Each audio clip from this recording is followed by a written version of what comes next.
করেছেন, যত খাবেন খান, রমজান মাসে ব্যবস্থা করুন না, জায়েজ আছে খাওয়াটা। বিরিয়ানি খান, পোলাও খান, খাসি খান, আপনার তন্দুরি খান, চিকেন তন্দুরি খান, কাঠি কাবাব খান, যেটা খাবি খারে বুকা। 1 জানুয়ারি ইহুদি নাসারাদের কি পালন করবি? হারামখোর, তারা মদের বোতলে দিন পালন করে, তারা মদ দিয়ে দিন সমাজ চালায়। আর তোমার ইসলাম, আল্লাহর কসম করে বলছি, সত্যর ওপরে টিকে আছে, মিথ্যার ওপরে নয়। ইসলামে বর্বরতা নেই, জঘন্যতা নেই। ইসলামের জন্য বলা হয়েছে পরিষ্কার পরিচ্ছন্নতা, সুন্দর এবং উদারতায় পরিপূর্ণ। জোরে বলুন সুবহানাল্লাহ। আমার জলসায় আছে, ইসলামে উদারতায় পরিপূর্ণ আছে।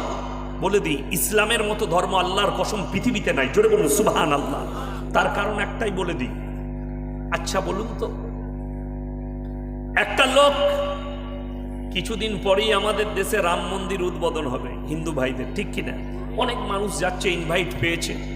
সেখানে যে প্রথম হাম্বারটা মেরেছিল, সেই লোকটার নাম হচ্ছে বলবীর সিং। সেই লোকটার নাম কি বললাম? বলবীর সিং। আল্লাহ কিন্তু তাকে ঈমান দান করেছিলেন। জোরে বলুন সুবহানাল্লাহ। তিনি নিয়ত করেছিলেন, আমার হাত দ্বারা প্রথম হাম্বারটা মসজিদে চলেছিল। তিনি বেঁচেছিলেন, তিনি আদায় করতেন, লোকের কাছে চাইতেন, নিজের পয়সা লাগাতেন ইনকামের দিয়ে। সে নিয়ত করেছিল, আমি 100টা মসজিদ তৈরি করে আমার আল্লাহ মৃত্যুবরণ যেন দেয়। সে অনেক মসজিদ তৈরি করেছে। কেন? আল্লাহর কাছে খালি ক্ষমা চেয়েছে। তো আল্লাহ হিদায়াত দিয়েছে তাকে। আপনি বলুন, ওয়াসিম রিজভী মুসলিমদের ছেলে, লখনৌ ঘর শিয়াদের ছেলে, যারা আমাদের কাছে ইসলাম থেকে খারিজ, শিয়া কাদিয়ানীরা। এই শিয়াদের ছেলে ওয়াসিম রিজভী 3 বছর আগে কি বললে? मैं इस्लाम छोड़कर सनातन धर्म को अपना लिया। মাথায় পাগড়ি পড়েছে না পড়েনি, কপালে তিলক, গায়ে গেরুয়া চাদর। যাই হোক, তার মর্জি গাইছে, আল্লাহ তাকে পদভ্রষ্ট করেছে, সে পদভ্রষ্ট হয়েছে, এতে আমার কোনো যায় আসে না। কেউ যদি আজকে শুনেলেন, আল্লাহর কসম খেয়ে বলে যাচ্ছি, পৃথিবীর একটা লোকও যদি নামাজ না পড়ে, আল্লাহকে বিশ্বাস না করে, আল্লাহর কসম, আমার আল্লাহর কোনো যায় আসে না। ঠিক কিনা কথা বলে? আল্লাহর কোনো যায় আসে না।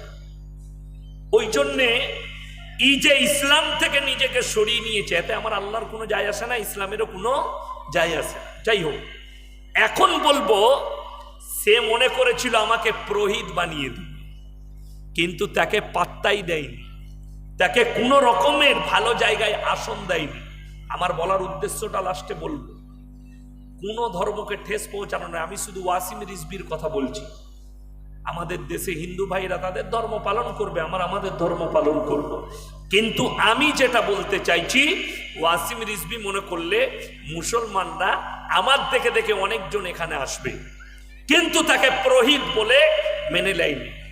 কিছুদিন আগে, মাস 3 আগে লাইভে এসেছিল ফেসবুকে, লাইভে এসে বললে, मेरा हालत बहुत बुरा है, मैं डिप्रेशन में हूं, कभी भी मैं आत्महत्या कर सकता हूं। कहने, तुम तो ना घाट का ना घर का रहा, तुम्हारा हालत इतना बुरा है कि अब कह रहा है मैं डिप्रेशन में हूं, कभी भी मैं आत्महत्या कर सकता हूं।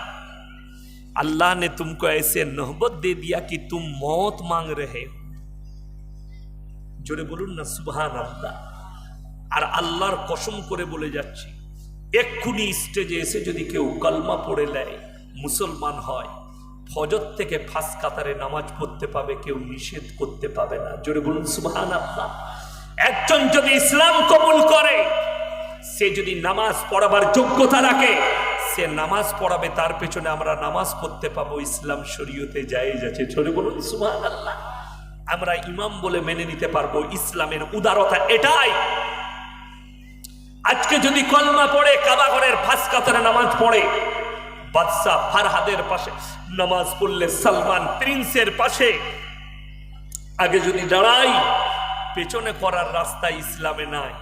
যেই আগে দাঁড়াবে সেই নামাজ। আচ্ছা, আমাদের মসজিদটা বলুন, আল্লাহর কসম করে বলছি, যারা অমুসলিম হিন্দু ভাই আছেন আমার, যারা আমার বয়ান শুনেন কিংবা এখানে শুনছেন, আপনাদেরকে আমি চ্যালেঞ্জ দিয়ে বলে গেলাম, আমাদের মসজিদে আসুন, এসে খালি নাহলে বন্ধু বান্ধব থাকলে আমার মতো ইয়াসিনকে নয় মলবি, আমি তো আমার গুণ গাইবই। তোমার কোনো মুসলিম বন্ধু থাকলে শিক্ষিত মাস্টার, ডাক্তার, প্রফেসর, তাকে জিজ্ঞেস করবে তোমরা যে মসজিদে যাও তোমাদের মসজিদে ভাগ বাটোরা কেমন আছে। ফার্স্ট কাতারে ডাক্তাররা দাঁড়াবে, তার পরের কাতারে আপনার মাস্টাররা, তার পরের কাতারে বড় লোকরা, তার পরের কাতারে গরিবরা। এরকম সিস্টেম আছে আমাদের? নাই। জোরে বলুন সুবহানাল্লাহ। একজন ভিক্ষুক সে যদি উজু করে প্রথমে এসে ফার্স্ট কাতারে বসে, তাকে পেছনে ধাকালবার, পেছনে পাঠাবার কোনো রাস্তা ইসলামে নাই। জোরে বলুন সুবহানাল্লাহ। এটার নাম ইসলাম। ওই জন্য ইসলাম যার বুঝে আসেনি তার জন্য দুঃখ। আমার মুসলমান ভাই চলুন, আমি যেটা বুঝাচ্ছিলাম, মুসলমান ছেলেরা হারাম হালাল কি বুঝেছে? বুঝতে পারেননি। কেন বুঝতে পারেননি? দিনই শিক্ষা নাই। আমার বর্ধমানের ছেলেরা লরি চালায়। কি চালায় বললাম? লরি। বর্ধমান, বীরভূমে দেখবেন পাথর। পাথর কোথাকার? ঝাড়খণ্ডে আর বীরভূমে। মুসলিম ছেলেরা গাড়ি চালায়, দুটো ছেলে ডাম্পার চালায়। তো ড্রাইভার আর খালাসি হোটেলে দাঁড়িয়েছে। মুসলমানরা দিন কি বুঝেছে শুনেলেন কেমন মুসলমান? হোটেলে ঢুকেই বলছে ভাই এক বোতল মদ দে তো। মদ খেয়ে নিল, মদ খাওয়া হলো। এরপর বলছে মুরগির মাংস আর রুটি নিয়ে আয়। সে যখন মুরগির মাংস আর রুটি হোটেলের কর্মচারী এনেছে, ই তো জাতে মাতাল কিন্তু তাল ঠিক আছে। জিজ্ঞেস করছে ভাই মুরগিটা জবাই না কাটা? আমরা হারাম করকে জুতো করে মার। আচ্ছা, যে প্রথমে মদ খেয়েছে তার আর জিজ্ঞেস করা দরকার আছে না? আজকে আপনি আমি অনেক মুসলমান ভাই মৌলবিদিকে এসে বলে মৌলী সাহেব এত দোয়া করছে, দোয়া কবুল হয় না। আপনার মুসলমানদের এটাই দিন না থাকার কারণে, দিনই শিক্ষা না থাকার কারণে জানা নেই যে ইসলামে দোয়া কবুলের জন্য প্রথম শর্ত হচ্ছে হালাল খাবার। কি খাবার বললাম? হালাল। আপনি যদি রায়গঞ্জে যান, গঙ্গারামপুরে যান, বুনিয়াদপুরে যান, কোন রেস্টুরেন্টে হোটেলে খেতে গেলে আপনি কি জিজ্ঞেস করবেন? দাদা মুরগিটা কাটা না জবাই? করবেন না? করবেন না? করতে হবে আপনাকে। শর্ত হালাল খাবার খেতে হবে আপনাকে, ওই জন্য জিজ্ঞেস করতে হবে। আপনি এটা জিজ্ঞেস করলেন, শুনেলেন। আপনি আজকে জলসা শুনছেন এই নাইট মাদ্রাসায়, সকালবেলায় বাজারে গেলেন, এই ইয়াসিন ভাই বলেছে জবাই করা মাংস নিতে, হালাল মাল খেতে। এ ভাই হালাল মুরগি দে তো 1 কিলো। আপনি লিখছেন জবাই করা মাংস, কিন্তু টাকাটা আবার সুদের, সেই একই মাল দাঁড়িয়ে গেল। কথাটা বুঝতে পারেননি? এরপর সুদের বায়ান যদি করি, সকালবেলায় চায়ের দোকানে সুদখোররা বলবে ও বাজে মৌলবি এনে হেলিবে। তোরা কারা বলবে? সুদখোর মাল কটা গাল দিবে যারা সুদ খায়। চলুন, সুদ কেন হারাম? আমার আল্লাহ স্পষ্ট কোরআনে বলেছে, কোন বক্রতা রাখেনি। ওয়াহাল্লাল্লাহুল বাইয়া ওয়া হাররামার রিবা। আমি ব্যবসাকে হালাল করেছি, সুদকে হারাম করেছি। আমার ভাইয়েরা, আমার মায়েরা, বোনেরা, কেউ যদি 1 টাকা সুদ খায়, নিজের মায়ের সঙ্গে 36 বার ব্যভিচার করার সমান পাপ হবে। 1 টাকা সুদ খেলে মায়ের সঙ্গে, নিজের মায়ের সঙ্গে 36 বার ব্যভিচার করার সমান পাপ হবে। নাউজবিল্লাহ বলেন। যারা সুদ খাচ্ছেন তাদেরকে বলবো ইস্তেগফার করে দেন। আমাদের মুসলমান হারাম হালাল না বুঝার কারণে, দিন না থাকার কারণে শুনেলেন আমাদের দেশের পশ্চিমবাংলার হাইকোর্টের একজন জজ, তেনার নাম হচ্ছে জাস্টিস গাঙ্গুলি, কয়েক হাজার চাকরি বাতিল করেছে। করেছে না করেনি? অনেক সমালোচনার মুখে পড়েছেন। কিসের জন্য করেছেন? ঘুষ নিয়ে চাকরি 2 নম্বরই করে। একটা মুসলমান, আপনারা বাদ দেন, এই স্টেজে আমি 2 ঘন্টা আছি, একটা মৌলবি, একটা মুফতি নিয়ে আসুন, যদি বলে দেয় ঘুষ দেওয়ার নেওয়া দুটোই হালাল, আমি এখানে পাই ক্যামেরা জুতোর মালা পরে যাব ইনশাআল্লাহ। ঘুষ দেওয়া হারাম না হালাল? হারাম। ঘুষ দেওয়াটাও হারাম, নেওয়াটাও হারাম। যে মুসলিম ছেলেরা ঘুষ দিয়ে চাকরি নিয়েছে, সে হালাল কি করে খেলে? হারাম খাচ্ছিস রে হারাম খোর। আর ফতোয়াবাজি করো, সে আবার মসজিদে গিয়ে ফাঁস কাতারে নামাজ পড়ে। আল্লাহু আকবার। কি বললেন? তাকে জিজ্ঞেস করো, বলে ভাই আমি নামাজ ছাড়া থাকতেই পারি না, কিন্তু ঘুষ দিয়ে চাকরি নিয়েছি। তো কবরে কেলানি খাবি বে হারাম খোর। তুই তো হারাম খাচ্ছিস, তোর নামাজ কবুল হবে কি করে হারাম খেলে? দোয়া কবুল হবে কি করে? বড় কষ্ট লাগে। ফতোয়া দিতে খুব ভালো লাগে, আমল করাটা বহুত কষ্ট আছে। ফতোয়া খুব সহজে চামড়ার মুখে বলে দেওয়া যায়, আমলটা করতে হয়। বুঝলে? তুমি বলে দিলে যে চাকরি পেয়েছি, অনেকজন তো আবার এখন আবার সিস্টেম হয়েছে, মেয়ের বাবারা জিজ্ঞেস করছে ছেলে ক ভাই, বলে বাপের একটা বেটা হাই স্কুলে চাকরি পেয়েছে, বলে ক টাকা লাগবে বল, আমি দিয়ে দেবো, বেটার বিটির বিয়ে দেবো। ঠিক বললাম না? যারা চাকরি দেখে বিটির বিয়ে দিয়েছিল তারা এখন ইন্দুর মরা বিষ খুঁজে বেড়াচ্ছে। হ্যাঁ, কত লোভ দেখ টাকা। শুনেলেন?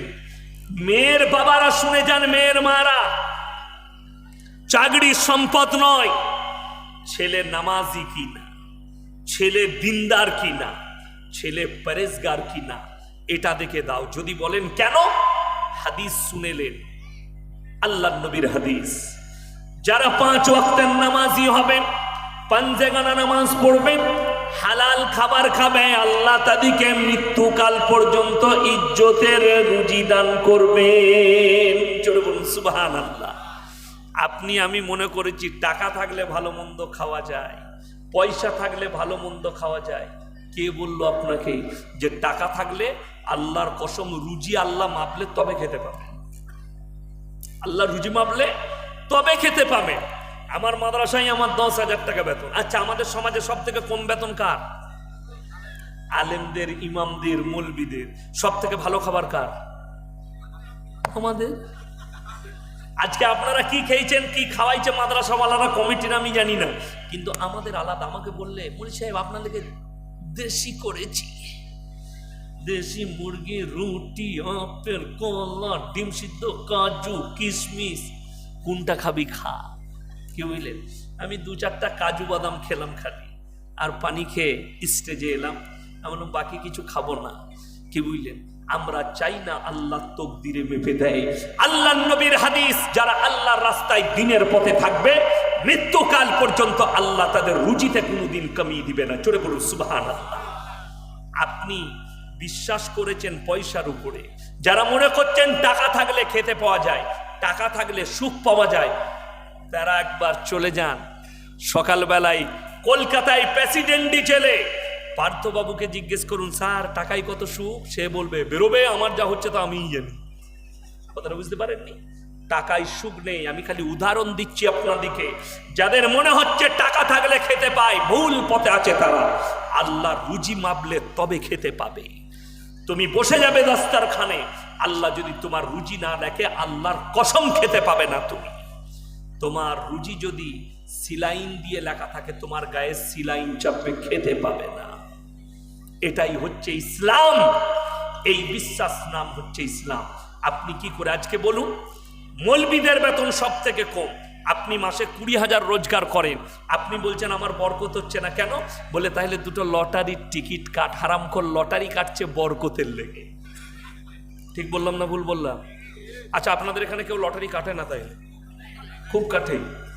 লটারির টিকিট হারাম, সেই পয়সাটাও হারাম। মায়েরা শুনে যান, ভাইয়েরা শুনে যান। কি বুঝলেন? মুসলমানের হালতটা বলে দিই। আমার মাদ্রাসার গেটে ঢুকেই আমার কামরা, আমার ক্লাস। তো একজন সকালবেলা এসে হাজির, সালাম আলাইকুম হুজুর, ছেলেদিকে খাওয়াবো। আমি আলহামদুলিল্লাহ। কি খাওয়াবে? আমাদের দেশে বেশিরভাগ বিরিয়ানি চলে, তো বিরিয়ানি খাওয়াবো, কেমন কি খরচা হবে? আমি আমার বোর্ডিংয়ের যে মাস্টার আছে, আমি বললাম দেখুন তো একটা ফর্দ করুন তো, কতগুলো ছাত্র এখন বোর্ডিংয়ে খাতায় আছে, আজকে কালকে খাওয়াবে, তো কত কি লাগবে, গোশ, মাংস, চাল, ফাল বলে দে। আমি বললাম বাবা কি খুশিতে খাওয়াবে? বলে হুজুর কেউ কি বলবেন না, লটারিতে 2 লাখ পড়েছে। আমরা তোবা তোবা, শালা লটারির টাকা আমাদিকে। এরপর বলুন আমাদের দুয়ার কবুল হবে? এরা বলছে ওই অদিকু হারাম খাইতে। নাউজুবিল্লাহ। আমার মুসলমান ভাই, তুমি 20,000 রোজগার করো, তোমার বরকত নেই, তোমাকে লটারির টিকিট কাটতে হচ্ছে। তোমার ইমামের বেতন 5,000, আল্লাহ তার এত বরকত দিয়েছে, তাকে লটারি কাটতে হয় না। তোমাকে ভাবতে হবে শুয়ে শুয়ে যে নিশ্চয় আমার চলার পথটা ভুল আছে, যার কারণে আল্লাহ আমার বরকত দেয়নি। তার কারণ তোমার বিবি বাড়িতে নামাজ পড়ে না, তোমার বাড়িতে কোরআনের তেলাওয়াত নেই, না তুমি 5 ওয়াক্তের নামাজ পড়ো, না তুমি হালাল পথে চলতে চাও, তুমি হারাম পথে ইনকাম করতে চাও, তাই তোমার বরকত দেয়। অনেক জনের মনে মনে হবে যে আম্বানি তাহলে এত বড় লোক কি করে হলো, তাদের ইনকাম কি হালালে?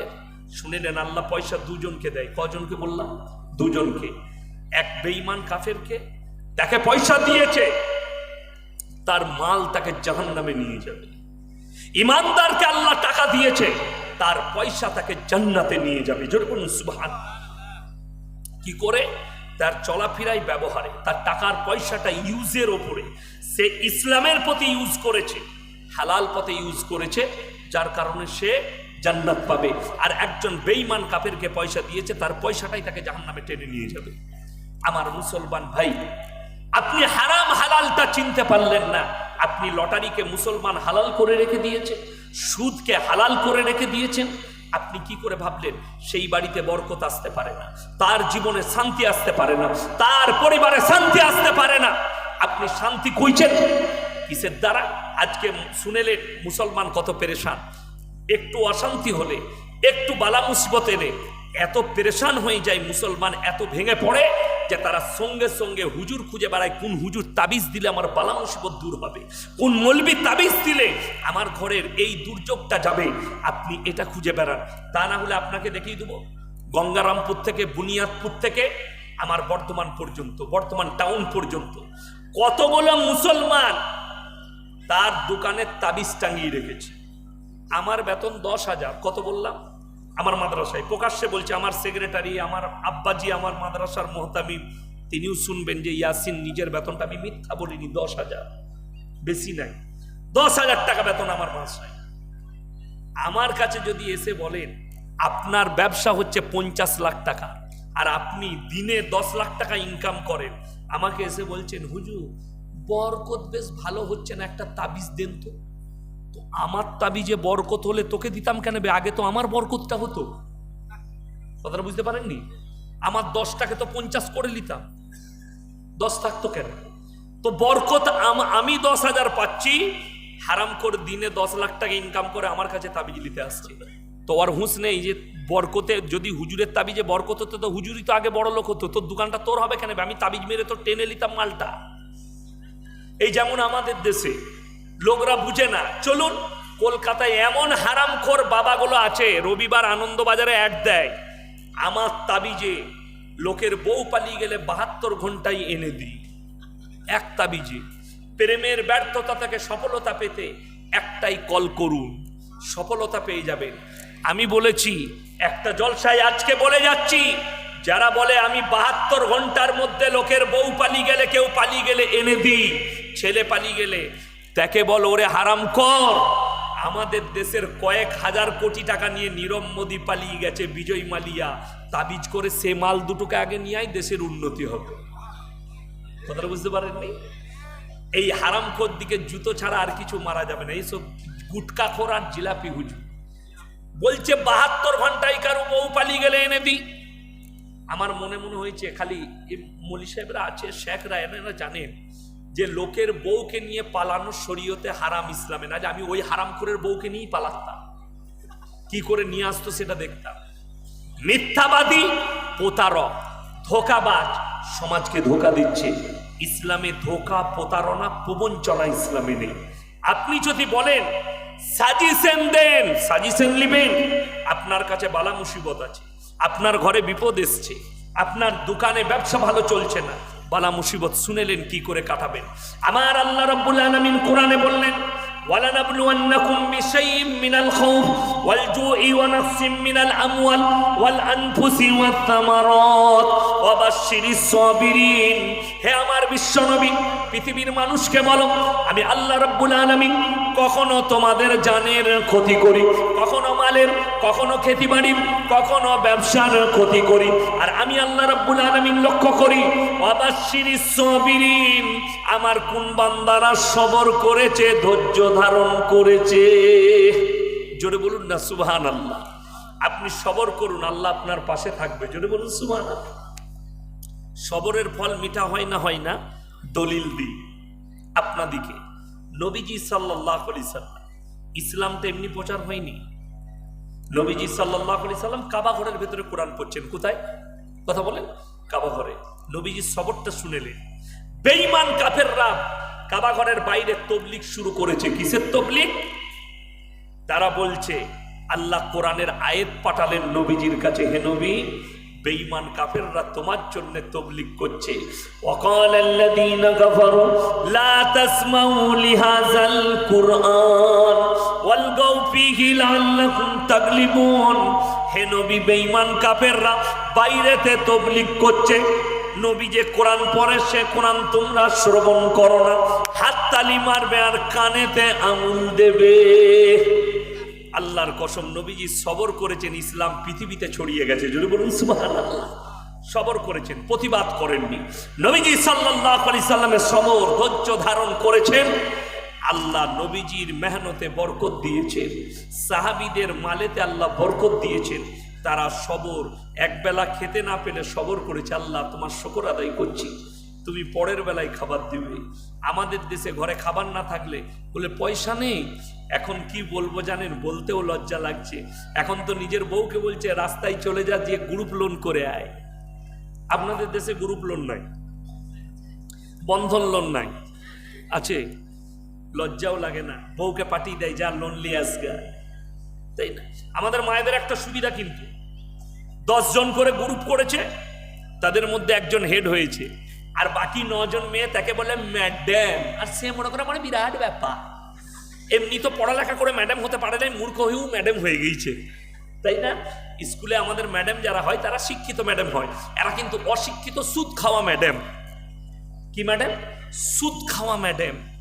আল্লাহ হেফাজত করুক। আমার মায়েরা রাগ করবেন না, আমি বাস্তব। সুদ খাওয়াটাও হারাম, দেওয়াটাও হারাম, নেওয়াটাও হারাম। এরপরে এখানে বড় লোক দিকেও একটা ডোজ দেবো, চলুন পরে, এখন এখানে থাক, আগে নিয়ে যাই। সবাই নিয়ত করেলেন আমরা আজ থেকে দিনের উপরে প্রতিষ্ঠিত হবো। যদি বলুন ইনশাআল্লাহ। দিনী প্রতিষ্ঠানগুলো যেগুলো আছে, মাদ্রাসাগুলো, এই মাদ্রাসাগুলোই আপনার বাচ্চাকে দেন। আপনারা মনে করেছেন যে মাদ্রাসায় দিয়ে মৌলী সাহেব হবে, ইমামতি করতে হবে? না, শর্ত নয়। একটা 7 বছরের ছেলেকে যদি আমাদের মাদ্রাসায় দেন, এই মাদ্রাসায় দেন, আমরা মাদ্রাসায় সেই বাচ্চাটাকে 3 বছরে হাফিজে কোরআন করব। ক বছর? 3 বছর। 7 আর 3 কত বাবা? 10 বছর। এই 10 বছরের ছেলেটা যখন হাফিজে কোরআন হলো, এই ছেলেটাকে এরপরে ভালো ইংলিশ মিডিয়ামে দেন, ভালো কনভেন্টে দেন, ভালো মিশনে দেন। ছেলেটা ডাক্তার হোক, ইঞ্জিনিয়ার হোক, উকিল হোক, ম্যাজিস্ট্রেট হোক। কেন? এই ছেলেটা তখন আর বেঈমান হবে না, এর ঈমানকে কেউ ধ্বংস করতে পারবে না। এটা হচ্ছে সব থেকে বড় জিনিস। আজকে আমাদের ঈমান ধ্বংস হয়েছে, আপনাদের জানা নেই। এখানে হয়তো অনেক যুবক আছেন, স্কুল কলেজ ইউনিভার্সিটির সব থেকে বেশি সমকামিতায় লিপ্ত হয়েছে মুসলিম মেয়েরা, মালদা, দিনাজপুর আর মুর্শিদাবাদের ছেলে মেয়েরা। কোথাকার বললাম? মালদা, মুর্শিদাবাদ, 2 দিনাজপুর, এই 4টা জেলার শিক্ষিত ছেলে মেয়েরা মুসলিমদের বেশিরভাগ সমকামিতে লিপ্ত হয়েছে। আমার কাছে খবর আছে, প্রুফ আছে। কেন? আমি যখন এরকম একজন বক্তা, আপনাদের জানা নেই, অনেক কলেজ ইউনিভার্সিটির ছেলেরা আমাকে ফোন করে। একদল কলেজের ছেলে আমার সঙ্গে বহরমপুরে দেখা করেছে। কোন কলেজের বলবো না, কলকাতার হতে পারে, মালদার হতে পারে, দিনাজপুরের হতে পারে। আমার সঙ্গে দেখা করেছে, তারা যে প্রুফগুলো দিয়েছে আমার মাথা খারাপ হয়ে গেছে দেখে। এতগুলো মুসলিম মেয়ে সমকামিতে জড়িত, এতগুলো মুসলিম ছেলে সমকামিতে জড়িত। তার কারণ কি? তাদের মা বাপ নিশ্চিন্তে আছে যে আমার ছেলে কলকাতা কলেজে পড়াশোনা করে হোস্টেলে থেকে, তার খবরই নাই তার ছেলে সমকামিতে জড়িত হয়ে গেছে। আপনারা ফেসবুক দেখেন না যুবকরা? একটা মেয়ে সেদিনে পোস্ট করেছে, আমি আমার সমকামীকে বিয়ে করতে পেরে আমরা খুশি। নাউজবিল্লাহ বলেন। অনেক যারা অশিক্ষিত ভাই আছেন, আমি কিন্তু গুদা বাংলার বক্তা, ভেঙে ভেঙে মাথায় ভরে দিই। এই সমকামিতা আলেমরা ছাড়া, শিক্ষিতরা ছাড়া অনেকে জানে না। সমকামী মানে হচ্ছে পুরুষে পুরুষে বিয়ে, নারীতে নারীতে বিয়ে, জোরে বলুন নাউজুবিল্লাহ। মেয়ে মেয়ে বিয়ে, ছেলেই ছেলেই বিয়ে, যেটাকে আমাদের দেশের সরকার স্বীকৃতি দিয়েছে, সুপ্রিম কোর্ট রায় দিয়েছে, দেশের রায় দেশ দিয়েছে। আমি কিন্তু আমার মুসলিম যুবকদিকে বলবো, এই পাপের কারণে আল্লাহ রাব্বুল আলামিন একটা পুরো নসলকে ধ্বংস করে দিয়েছে। কার নসল, কার জাতি? হযরতে লূত নবীর কওমকে আল্লাহ রুটির মতো পাল্টিয়েছিলেন শুধুমাত্র এই পাপের কারণে। এই পাপাচারীর কারণে আল্লাহ কোরআনে, মায়েরা শুনবেন, মেয়েরা, মায়েদিকে বলছি, এই নবীর বিবির জন্য আল্লাহ কোরআনে লাকির টেনে দিয়েছেন, সে জাহান্নামী, এটা আর ফিরবে না। নবীর বিবি, রাসূলের বিবি, একজন পয়গম্বর, হাবিব পয়গম্বর, তার বিবির জন্য আল্লাহ কোরআনে লাকির টেনেছে, হে আমার মা, হে আমার বোন। খালি বলেছে তোমার আল্লাহকে বিশ্বাস করব না, আমরা আমাদের বাপদাদার ধর্মকে বিশ্বাস করি এবং আমরা সমকামিতাই থাকবো। তার কারণে আল্লাহ তাদেরকে জাহান্নামী ঘোষণা করেছেন। হযরতে নূহ নবীর বিবি আর লূত নবীর বিবি জাহান্নামে যাবে, আল্লাহ কোরআনে লাকির টেনেছেন। এটাকে আর ফেরাবার ক্ষমতা পৃথিবীর কোনো শক্তির নেই। কিয়ামতের দিনে তারা চুপ করে দাঁড়িয়ে থাকবে, তাদের বিবিরা জাহান্নামে যাবে। আমার মুসলমান ভাই, যদি কোনো গ্রামে কোনো যুবক, কোনো যুবতী সমকামী থাকে, তাদের পাপের কারণে আল্লাহ গোটা গ্রামকে ধ্বংস করে দিতে পারে। তাদের পাপের কারণে গোটা দিনাজপুর ধ্বংস হয়ে যেতে পারে, গোটা পশ্চিম বাংলা ধ্বংস হতে পারে। এই পাপের কারণে আল্লাহ একটা জাতিকে ধ্বংস করেছে। ওই জন্য অনুরোধ করে যাব শিক্ষিত সমাজকে, আপনাদিকে, আপনার ছেলে স্কুলে অবশ্যই যাবে, আপনার ছেলে কলেজে অবশ্যই যাবে, দ্বীনি শিক্ষা অবশ্যই দিবেন, জোরে বলুন ইনশাআল্লাহ। দ্বীনি শিক্ষা দেন, দুনিয়ার সাথে সাথে দ্বীনি শিক্ষা আপনাকে দিতে হবে, তা না হলে আপনি বিপদগামীর সীমা দিয়ে পেরুবেন। ওই জন্য এরপরে আমি আপনাদিকে বলবো সকলে, যে ইমানদার কারা, মুমিন কারা, হিদায়েতের উপরে কে কে আছে। সবাই আমরা হিদায়েতের উপরে আসবো, জোরে বলুন ইনশাআল্লাহ। যারা গর্ব করে বলছেন আমি তো নামাজ পড়ি, আমি তো রোজা রাখি, আমি তো সব করি, আমি হিদায়েতের উপরে আছি, তারা শুনে যান, আমার আল্লাহ কোরআনে সূরা বাকারায় 5টা শর্ত রাখলেন হিদায়েতের উপরে আসার জন্য। কটা বললাম বাবা? কটা? 5টা। মায়েরা শুনবেন, ভাইয়েরা, আমার আল্লাহ শর্ত রেখে দিলেন। এই 5টা শর্ত যারা বিশ্বাস করবে এবং মেনে নিবে, তারাই একমাত্র হিদায়েতের উপরে, তারাই একমাত্র কামিয়াব হবে।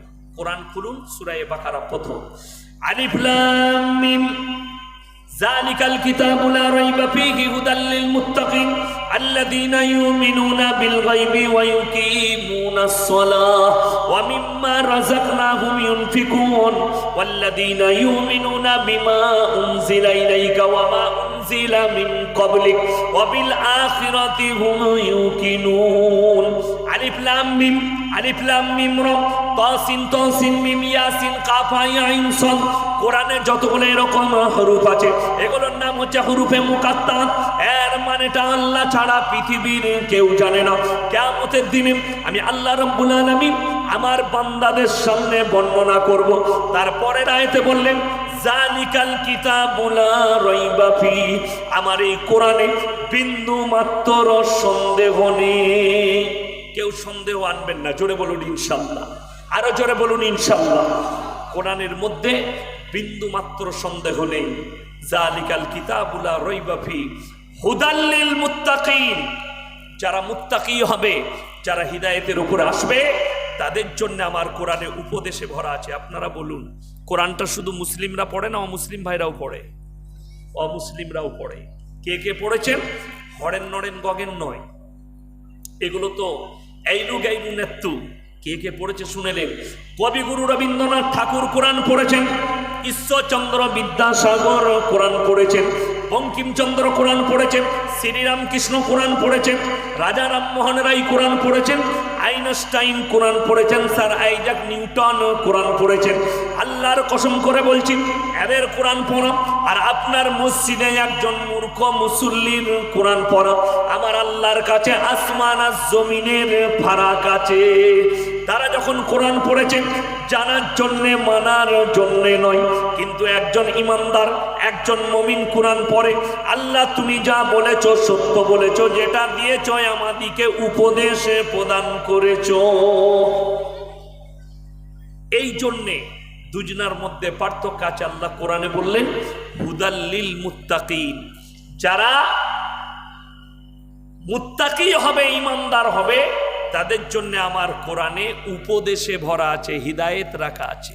চলুন, 1 নম্বর শর্ত আল্লাহ রাখলেন। এরপর হে আমার নবী বলে দাও আমার 5টা শর্তের মধ্যে 1 নম্বর শর্ত আল্লাযীনা ইউমিনুনা বিল গায়ব, না দেখে আল্লাহকে বিশ্বাসের নাম হচ্ছে ঈমান। আল্লাহকে না দেখে বিশ্বাসের নাম ঈমান। আচ্ছা, কেউ আল্লাহকে দেখেছে? কথা বলে, দেখার ইচ্ছা আছে না নাই? কথা বলে, দেখার ইচ্ছা আছে। আচ্ছা, একবার হাত তুলবেন, জান্নাতে কে কে নামাজ পড়বেন? হাত তুলেন তাড়াতাড়ি। কথা বলে না? জান্নাতে কে কে নামাজ পড়বেন? হাত তুলেন, হাত তুলেন। ও, জান্নাতে মসজিদই নাই, তা নামাজ পড়বে কোথায়? আমি এক জায়গায় বলেছি, বাবা জান্নাতে কে কে নামাজ পড়বে? তাড়াতাড়ি বুঝো, হুজুর হুজুর আমি পড়বো। আমি জান্নাতে মসজিদ নাই, কোথায় পড়বি? জান্নাত কিন্তু উপভোগের জায়গা, ইবাদতের জায়গা নয়। দুনিয়া ইবাদতের জায়গা। জোরে বলুন সুবহানাল্লাহ। জান্নাতে খালি উপভোগ করবেন আর আল্লাহর শুকর আদায় করবেন, খালি উপভোগের জায়গা। চলুন আমার ভাই, আল্লাহকে আমরা কেউ দেখিনি, কিন্তু কষ্টের বিষয় কি জানেন? আল্লাহকে অবশ্যই আল্লাহ আমাদেরকে দিদার করাবেন। জোরে বলুন সুবহানাল্লাহ। এরপর ভেবে দেখুন, জান্নাতীকে আল্লাহ উপহার দেবেন, সেটা হবে আল্লাহ দিদার। এরপর ভেবে দেখুন, কেউ আমরা আল্লাহকে দেখিনি। আচ্ছা, যখন আমাদের বাবারা এসে বলে তোর লেগে না একটা মেয়ে দেখে এলাম, তুই আজকে কি বার? রবিবার। বলে পরের রবিবার তুই যাবি দেখতে। এই মনে মনে সেই দিন থেকে চিন্তা করলে, আল্লাহ রবিবারটা কবে আসবে? এরা দিন পেরোবে না, খালি মনেতে লাড্ডু ফুটবে, কিরকম হবে দেখতে, আমি কবে যাব দেখতে, মনে মনে ভাববে। আমি যখন লখনৌ, উত্তরপ্রদেশ লখনৌর ইরফানিয়া কলেজে পড়ি, কিরাত পড়ছিলাম সেই বছরে। তো শেষ বছর আমার ফারেক হব, আমার মা আমাকে ফোন করে বললে তোমার বিয়ে ঠিক করেছি। কোথায়? তোমার ফুপুর মেয়ের সাথে। তো আমি বললাম একবার দেখবো, আমি তো কোনোদিন দেখিনি। তো বললে কোরবানি বাকরা ঈদের ছুটি হবে, চলে এসো। আব্বাজির টাকা পাঠালো, টিকিট বানালাম, ক্লাসে যাই। ক্লাস থেকে যখন আসি, রোজ একবার করে খালি টিকিটটা বার করি, আজকে কত তারিখ। কি বুঝলেন? মন মানে না। আমার যে অর্ধাঙ্গিনী হবে, আমার যে রাতের জননী হবে, তাকে কবে দেখব। মনে যদি এত উতাল থাকে, ভেবে দেখুন যে আল্লাহকে না দেখে আমরা আল্লাহর উপরে বিশ্বাস রাখি, আল্লাহর জন্য আমাদের প্রাণ হাজির, সেই আল্লাহ দিদারের জন্য আপনাকে কতটা আশা করে থাকতে হবে। সিজদায় পড়ে কাঁদবেন, আল্লাহ তোমার দিদার হলে কত সুন্দর হবে। আজকে মুসলমানদের ঈমান নষ্ট হয়েছে এই মোবাইলের দ্বারা। মোবাইলে আপনি দেখতে পাবেন, এখন কি দেখতে পাবেন? একটা মারাত্মক খারাপ জিনিস। আমরা কেউ ইউসুফ নবীকে দেখেছি? দেখেননি। জুলাইখাকে কেউ দেখেছেন? দেখিনি। ইউসুফ কেউ দেখিনি, হযরত ইউসুফ নবীকে কেউ দেখিনি, জুলাইখাকে দেখিনি। কিন্তু বড় কষ্টের বিষয় কি জানেন? একটা মারাত্মক কষ্টের বিষয়। সেই কষ্টের বিষয়টা কি? সেই কষ্টের বিষয়টা একটাই, যে এখন দেখবেন সিরিয়ালের মতো সিরিজ বেরিয়েছে ইউটিউব আর ফেসবুকে। ইউসুফ নবীর ঘটনা ভিডিও করে দেখানো হচ্ছে। একটা ছেলেকে ইউসুফ নবী বানানো হয়েছে, একটা মেয়েকে জুলাইখা বানানো হয়েছে, একজনকে বাদশা বানানো হয়েছে। আপনি যখন ওটা দেখবেন, আপনার ব্রেনে ধরে গেল এই ছেলেটা ইউসুফ নবী, আপনার ঈমান ধ্বংস হয়ে যাবে। এদের উপরে কেস জারি হওয়া দরকার। এগুলোকে অ্যাভয়েড করুন। ইউসুফ নবীকে দেখিনি, এই ছেলেটা কোনো পতিতালয়ের ছেলে হতে পারে। যে মেয়েটা শুটিং করছে, এগুলো নায়িকা, এদের স্বভাব চরিত্র খারাপ। ইউসুফ নবী নিষ্পাপ ছিল, এই হারামখোর কত জিনা করে পাপ করে তার ঠিক নাই, শুটিং করেছে। আপনার ব্রেনে ধরে যাবে এই ছেলেটাকে দেখলে এটাই হয়তো ইউসুফ নবী। ধরবে না? ধরবে না। তখন কিন্তু আপনার ঈমান ধ্বংস হবে। কিন্তু কেন? এ কিন্তু ইউসুফ নবী নয়। আমার মুসলমান ভাই, একটু আগে চলুন, আপনাদিকে শোনাই। আল্লাযীনা ইউমিনুনা বিল গায়ব, সকলে বলুন আল্লাহকে না দেখে বিশ্বাস আমরা সকলে করেছি আর করব মৃত্যুকাল পর্যন্ত। জোরে বলুন ইনশাআল্লাহ। এটা এক নম্বর। দ্বিতীয় নম্বর, ওয়ায়ুকিমুনাস সালাহ, এবং তারা যেন পাঞ্জেগানা নামাজ আদায় করে। সবাই নামাজ পড়বেন, জোরে বলুন ইনশাআল্লাহ। আমার নবীজি সাল্লাল্লাহু আলাইহি সাল্লামের হাদিস, যার নামাজ নাই তার ইসলাম নেই। যার নামাজ নাই তার কি নেই? ইসলাম নেই। এরপর যারা বেনামাজি আছেন তারা ভেবে দেখুন, অনেকজন মনে করে নামাজ কেন পড়বো? আল্লাহর কসম, নামাজ এমন একটা ইবাদত, কোরআন বলছে ইন্নাস সালাতা তানহা আনিল ফাহশাই ওয়াল মুনকার, নিশ্চয়ই নামাজ এমন একটা ইবাদত, মানুষ যখন নামাজ পড়তে থাকে খারাপ কাজ থেকে অ্যাভয়েড করে নামাজটা দিকে ভালো কাজের দিকে নিয়ে যায়। জোরে বলুন সুবহানাল্লাহ। কিন্তু আমাদের দেশের অনেক লোক বলে, মৌলী সাহেব নামাজ কি করে পড়বো? কেন? বলে আমাদের গ্রামের লোক চুরিও করে নামাজ পড়ে, আমাদের গ্রামের লোক জিনাও করে নামাজ পড়ে, আমাদের গ্রামের লোক সুদও খায় নামাজ পড়ে। ওরে নেমো খারাম, এই বাহানা দিও না। নামাজি কখনো চোর নয়, চোর নামাজি সেজে যায়। নামাজি কখনো জিনাকারী নয়, জিনাকারী নামাজি সেজে যায়। সুদখোর নামাজি কখনো সুদখোর হতে পারে না, সুদখোর নামাজি সেজে যায়। আমি প্রথমেই বলেছি, ওর মাথা ঠুকার বগের মাথা ঠুকা দুটোই সমান। বগ মাছ খুঁটার লেগে মাথা ঠুকে, ই নিজের পাপ ঢাকার লেগে মাথা ঠুকতে চাই, যেন সমাজের লোক আমাকে ভালো মনে করে। সেই জন্য মাথা টুকে, আর মাথা টুকাটা লাভ নয়। শুনেলেন নবীজি ওই জন্য বলেছেন ফাইন্নাহু ইয়ারাক, তোমরা নামাজে দাঁড়ালে মনে মনে ভাববে আমি আল্লাহকে দেখতে পাই বা না পাই, আমার আল্লাহ আমাকে অবশ্যই দেখছেন। এটা মনে মনে ভাববেন, আল্লাহ আমি দেখতে পাই বা না পাই, অবশ্যই আমার আল্লাহ আমাকে দেখছেন। এটা আপনাকে মনে মনে ভাবতে হবে। আমার মুসলমান ভাই, আগে চলুন, আরো একটু আগে। যাদের মনে হচ্ছে নামাজ কেন পড়ব, আপনার পাপে ভরে গেছে, পাপ মুক্ত জীবন করবেন। আমার মায়েরা, যাদের মনে হচ্ছে আমি পাপে জড়িত, আমি পাপ মুক্ত জীবন করব, আমি আপনাদের ছোট ভাই, কারোর সন্তানের মতো, কোনো বাবাজি যারা আছেন তাদের ছেলের মতো, আমার যারা নওজওয়ান আছো তাদের ভাইয়ের মতো, আমি অনুরোধ করে বলে যাচ্ছি, 40 দিন টানা তাহাজ্জুদের নামাজ পড়ো, আল্লাহর কাছে কান্নাকাটি করো, পাপ মুক্ত জীবন পাবে। রাতের বেলায় যুবকরা এই মোবাইলকে হারাম করে দাও। এই মোবাইলকে রাতের বেলায় তোমার সঙ্গী বানিও না। নারীরা, যুবতীরা, এটাকে সঙ্গী বানিও না। যদি বলেন কেন, অনেক যুবকদের জানা যায়, আমরা জানতে পারি অনেক যুবকরা নামাজ তো পড়ে, এই মোবাইলের দ্বারা তারা পাপে লিপ্ত হয়ে আছে। একটা ছেলে বলছে, মৌলী সাহেব খুব দুঃখের বিষয়, সে কাঁদছে আর বলছে আমি তো 5 ওয়াক্তের নামাজি। তো কি হয়েছে? ভালো জিনিস।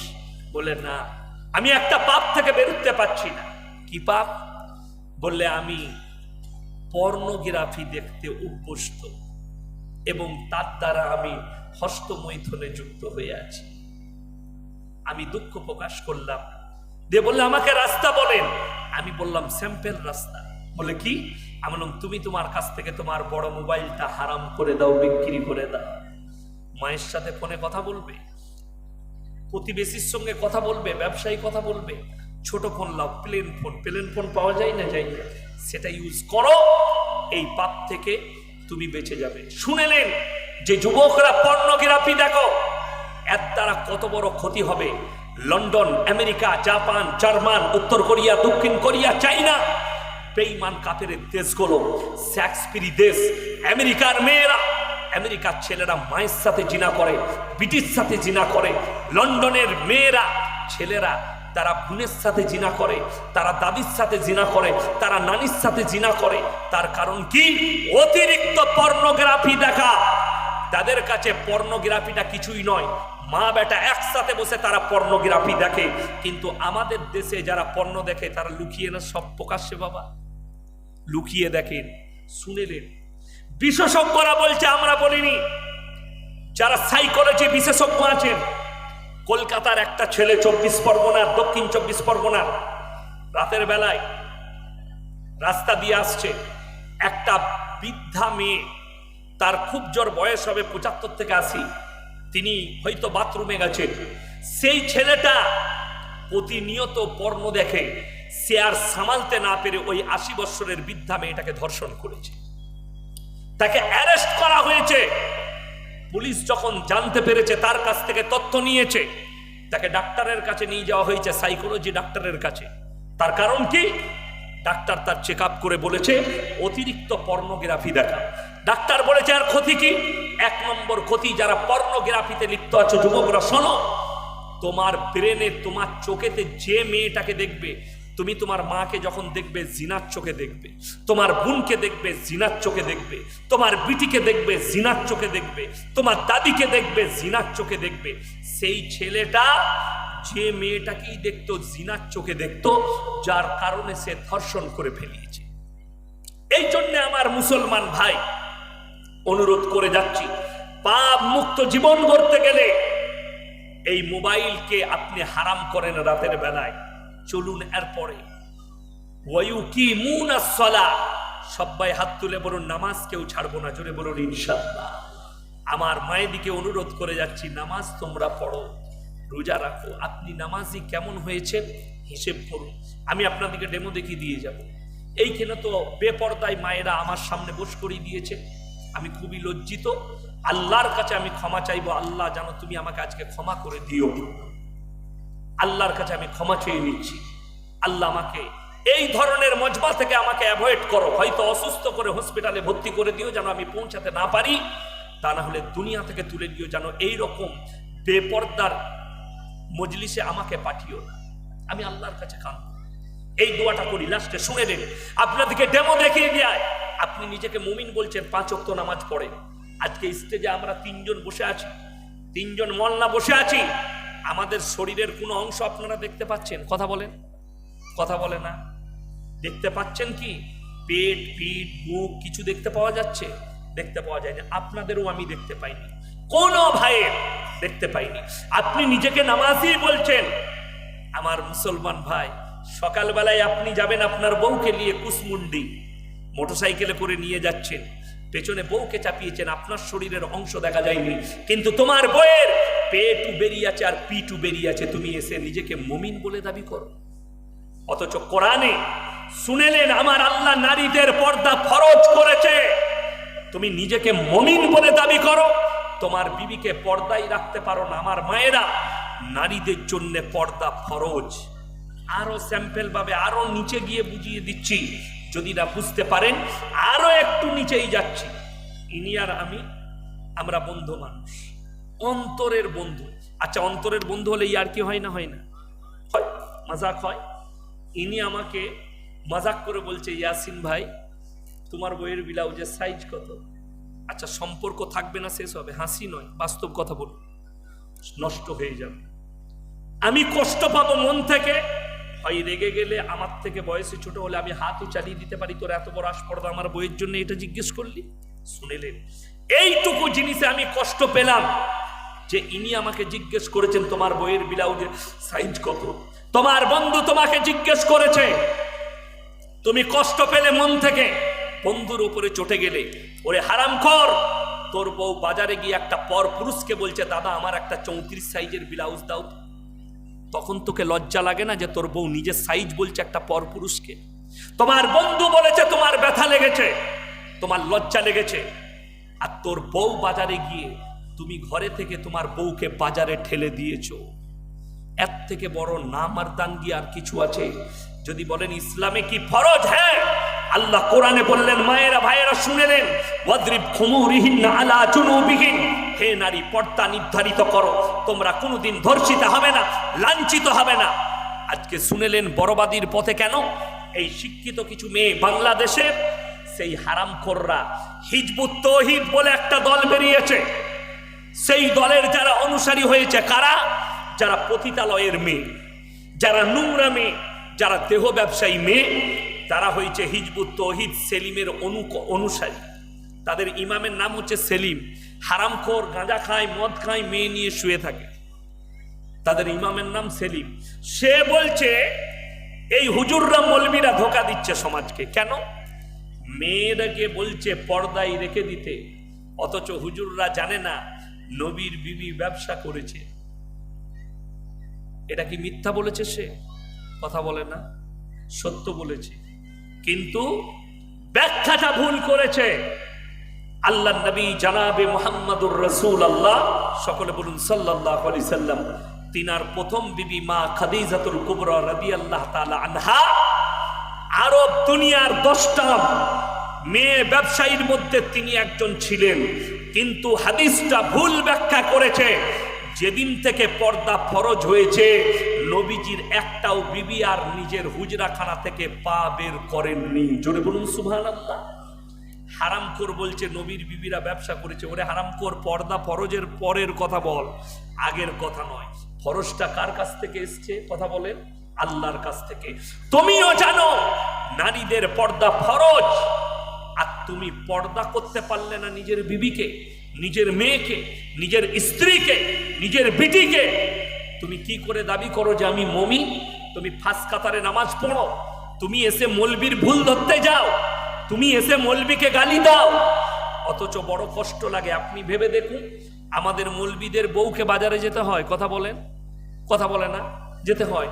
আচ্ছা, আমি আগস্ট মাস থেকে জলসা শুরু করেছি, আগস্ট মাসের 20 পর থেকে, আগস্ট সেপ্টেম্বর থেকে, সেপ্টেম্বর, অক্টোবর, নভেম্বর, ডিসেম্বর, জানুয়ারিতে ঢুকেছি। এটা 5 মাসে শুরু হয়েছে। আচ্ছা, এই 5 মাস আমার একদিনও খালি নেই, একদিনও খালি নেই। তাহলে আমার বউ কি কাপড় জামা পরে না, নাংটা থাকে বাড়িতে? পাগল। আমি রাস্তায় সময় পেলে কিনি, রাস্তায় বাজার করি। সেদিনে বাড়িতে আলু পেঁয়াজের প্রয়োজন ছিল, সবজির। মালদা সুজা পড়ে রাস্তায় দাঁড়িয়েছি, আমার ইটাহারে জলসা ছিল। বাজার করে গাড়িতে চাপিয়ে জলসাই গেছি, রাতের বেলায় মাল নিয়ে ঢুকেছি। আমার মেয়ের সোয়েটারের প্রয়োজন, কালকে আমি কলকাতায় একটা মলে ঢুকেছিলাম, এই সোয়েটার, 2টো সোয়েটার নিয়ে নিলাম, টুপি নিয়ে নিলাম, মেয়ের জন্য এনে পৌঁছে দিলাম। আমার বিবিকে বাজারে যেতে হবে না। হারামখোর চায়ের দোকানে 3 ঘন্টা আড্ডা মারে, বউ বলছে হ্যাঁ গো একটা আমার ব্লাউজ আনতে হতো, আয় তুই যা তো কিনে নে। ঠিক বললাম না ভুল বললাম? হারামখোর বউকে বাজারে ঠেলেছো, তুমি কবরে যাও বুঝতে পারবে। নিজেকে মুমিন বলো। চলুন এরপরে 3য় নম্বরটা, ওয়ামিম্মা রাযাকনাহুম ইউনফিকুন, আর আমি আল্লাহ যে রিজক দান করেছি সেখান থেকে তোমরা ব্যয় করবে। আল্লাহ যে হালাল রিজক দিয়েছে সেখান থেকে ব্যয় করুন, দান ধ্যান করুন, খরচ করুন। হারামের পথে যাবেন না। জোরে বলুন ইনশাআল্লাহ। হারামের পথ খারাপ পথ, বরকতের পথ নয়। চললেন 4র্থ নম্বর, 4 নম্বরটা আমার মুসলমান ভাই, ওয়াল্লাযীনা ইউমিনুনা বিমা উনজিলা ইলাইকা ওয়া মা উনজিলা মিন ক্বাবলিক ওয়া বিল আখিরাতি হুম ইউকিনুন। হে আমার নবী, পৃথিবীর মানুষকে বলো আমি যতগুলো নবী পয়গম্বর পাঠিয়েছি এদের ওপরে জানো বিশ্বাস আনতে, এরা আল্লাহর নবী এবং পয়গম্বর। আর 5 নম্বরটা, ওয়া বিল আখিরাতি হুম ইউকিনুন, মরণের পরে আর একটা জিন্দেগি আছে, কিয়ামতের দিন, এটার উপরে যেন তারা বিশ্বাস করে। এই 5টা কথার উপরে আমল করলে আর বিশ্বাস আনলে তারাই একমাত্র কামিয়াব। আল্লাহ পরের আয়াতে বললেন, উলাইকা আলা হুদাম মির রাব্বিহিম ওয়া উলাইকা হুমুল মুফলিহুন। হে আমার নবী, তারাই একমাত্র কামিয়াব হবে। একজনের দাদা তার ভাইকে জমি, অনেক জমি কম দিয়েছে, তাকে বলছি দাঁড়াও এই মাসটা পরে দিচ্ছি, শেষ করে নি। উলাইকা আলা হুদাম মির রাব্বিহিম ওয়া উলাইকা হুমুল মুফলিহুন। হে আমার নবী, তারাই একমাত্র হিদায়াতের উপরে, তারাই একমাত্র কামিয়াব হবে। এর পরের আয়াতটা বড় ডেঞ্জার আয়াত। আল্লাহ বললেন, ইন্নাল্লাযীনা কাফারু সাওয়াউন আলাইহিম আনজারতাহুম আম লাম তুনজিরুহুম লা ইউমিনুন। হে আমার নবী, পৃথিবীর মানুষকে বলে দাও, তুমি যত কোরআন শোনাবে শোনাও, যত হাদিস শোনাবে শোনাও, যত বুঝাবে বুঝিয়ে দাও। আমার ভাই বয়ান করলেন, আমি করব 2 ঘন্টা। এতক্ষণ বয়ান করা শুধু নয়, যদি সারা রাত কোরআনের তাফসীর চলে, আমার আল্লাহ বললেন হে নবী তারপরও যারা বিশ্বাস করার নয় তারা কখনো মেনে নিবে না। আমার নবী জিজ্ঞেস করলেন ওগো আল্লাহ কেন তারা আমার কথায় আপনার কথা মানবে না? আমার আল্লাহ কোরআনে বললেন হে নবী শুনে নাও, খাতামাল্লাহু আলা কুলুবিহিম, কুলুব মানে হচ্ছে হৃদয়টা, তাদের হৃদয়েতে তালা মারা গেছে, ওয়া আলা সামইহিম, আর তাদের কানেতে মোহর মারা গেছে, ওয়া আলা আবসারিহিম গিশাওয়া ওয়া লাহুম আযাবুন আযীম। হে নবী বলে দাও আর তাদের চোখেতে পর্দা পড়েছে, লজ্জা শরমের মাথা খেয়েছে। আমি আল্লাহ কিয়ামতের দিনে এদিকে কঠিন আযাবে মুবতালা করব। শুধু এটা নয়, এরপরে চলুন, এর থেকেও ডেঞ্জার আয়াত আল্লাহ বলেছেন, এর থেকেও ডেঞ্জার কথা। আমার নবীজির চোখে পানি এসছে, সাহাবীরা হাউ হাউ করে কেঁদেছেন। ৮ পারা প্রথম পৃষ্ঠা প্রথম আয়াত, ওয়ালাউ আন্নানা নাযালনা ইলাইহিমুল মালায়েকা ওয়া কাল্লামাহুমুল মাউতা ওয়া হাশারনা আলাইহিম কুল্লা শাইইন কুমুলা মা কানু লিয়ুমিনু ইল্লা আইয়াশা আল্লাহ ওয়ালাকিন্না আকসারহুম ইয়াজহালুন ওয়ালাউ আন্নানা নাযালনা ইলাইহিমুল মালায়েকা, মালায়েকা মানে হচ্ছে ফেরেশতা। আমি আল্লাহ যদি হে নবী এদের কাছে ফেরেশতা পাঠাই, ওয়া কাল্লামাহুমুল মাউতা, আর যারা তোমাদের পূর্বপুরুষ মারা গেছে কবরে চলে গেছে তারা যদি কবর থেকে উঠে আসে আর যদি বলে তোমরা ভালো কাজ করো, আল্লাহ কবরে কঠিন আযাব রেখেছে, ফেরেশতারা যদি বলে আল্লাহ জাহান্নামে কঠিন আযাব রেখেছে, তোমরা নেক হয়ে যাও ভালো কাজ করো। হে আমার নবী তারপরও যারা মানার নয় তারা কখনো মেনে নিবে না। এটা কোরআন, আপনি যত বুঝাবেন কিন্তু যারা মানার নয় তারা কখনো মেনে নেবেন। বেরেলিরা আপনাকে ফেতরাখোর বলে গালি দিচ্ছে, তো ফেতরা কি খারাপ জিনিস? তারা কি ফেতরা খায় না? দেখুন এই যে মাদ্রাসা আছে, মাদ্রাসাগুলো জাকাত সাদকা ফিতরা দান খয়রাত দিয়ে চলে, চলে না? চলে না? এই যে মাদ্রাসাগুলো, আমার মাদ্রাসা, যতগুলো মাদ্রাসা আছে এগুলো সাদকা ফিতরা দান খয়রাত দিয়ে চলে। নিশ্চয়ই বেরেলিরা যদি আমাদিকে ফিতরাখোর বলে তো তাদের মাদ্রাসাগুলো মাজারের পড়া মুরগির টাকা দিয়ে চলছে, যেটা সম্পূর্ণ হারাম, শুয়োরের মাংসের সঙ্গে আল্লাহ কোরআনে তুলনা করেছে। মাজারে পীরের নামে, কবরের নামে, গাছের নামে যেগুলো মান্যত করা হয় পীরের নামে, সেই মুরগির মাংসগুলোর সঙ্গে আল্লাহ শুয়োরের মাংসর তুলনা করেছে। যদি বলেন কোরআনে কোথায়? সূরা বাকারায়, ইন্নামা হাররামা আলাইকুমুল মাইতাতা ওয়াদ-দামা ওয়া লাহমাল খিনজির ওয়া মা উহিল্লা বিহি লিগাইরিল্লাহ। প্রবাহিত রক্ত, মরা জন্তুর মাংস, শুয়োরের মাংস, আল্লাহ ব্যতীত অপরের নামে উৎসর্গ করা জিনিস তোমাদের জন্যে হারাম করা হলো। কেউ যদি বলে আমার ছেলে হলে দাতা বাবার মাজারে পাথর চাবড়িতে একটা মুরগি দেবো, সেই মুরগিটা 1000 বার বিসমিল্লাহ পড়ে জবাও করলেও হালাল হবে না। পরের আয়াতটা শুনেলেন, মাজারের পড়া মুরগি, মাজারের দেওয়া মুরগি মাল সিন্নি কতটা ডেঞ্জার শুনেলেন। ফামানি তুর্র গায়রা বাগিন ওয়ালা আদিন ফালা ইসমা আলাই ইন্নাল্লাহা গফুরুর রহিম। আল্লাহ বললেন বাগিউ মানে হচ্ছে ক্ষতিগ্রস্ত। আপনি এমন জায়গায় পৌঁছে গেছেন কোনো খাবার নয়, সেখানে কি আছে? 2টো প্লেট। কটা প্লেট বললাম? 2টো। একটা প্লেটে আছে মাজারের পড়া মুরগির মাংস, কেউ দিয়েছে মাজারে পীরের নামে, সেই মুরগির মাংস, আর একটা প্লেটে আছে শুয়োরের মাংস। এখন আপনাকে জান বাঁচানোর জন্য খেতে হবে। মুহাদ্দিসিনরা বলছে জান বাঁচানোর জন্য 2 পিস শুয়োরের মাংস খাবে, কিন্তু ওই মাজারের পড়া মুরগিটা খাওয়া চলবে না। কথাটা বুঝে আসছে না? আসেনি? হ্যাঁ। আর যারা বলছে ফিতরা, ফিতরা হালাল জিনিস, তাহলে নিশ্চয়ই জানতে হবে এই বেরেলিদের মাদ্রাসাগুলো চুরির পয়সায় চলে, ওরা চুরি করে খায়। নিশ্চয়ই ওদের মাজারের পয়সায় চলে, ডাকাতির পয়সায় চলে। এ নেমো খারাম ছাড়া এই ভাষা বলতে পারে না।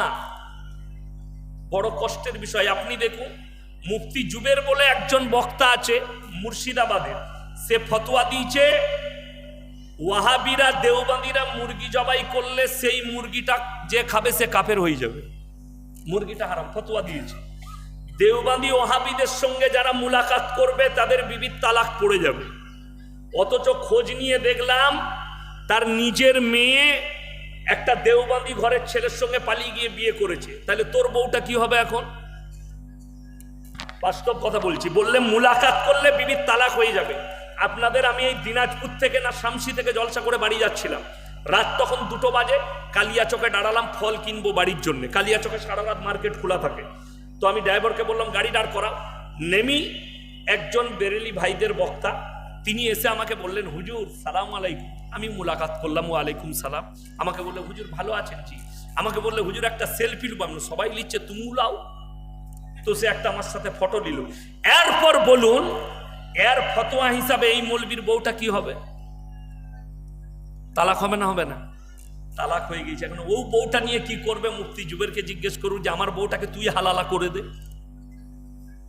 এটা দুঃখের বিষয়, ভাষাগত ইলিম না থাকলে এই ভাষাগুলো বলা যায়। আপনাকে ডাব চোর বলছে, আপনি জবাব দেন তাদেরকে। আমি কি জবাব দেবো? আমি আমার আব্বার মাদ্রাসায় যখন পড়েছি, শুনেন বাল্যকালে সবারই জীবনে ঘটনা থাকে না থাকে না? এই যে এখানে আমরা যতজন বসে আছি আমাদের বাল্যকালের একটা করে ঘটনা আছে।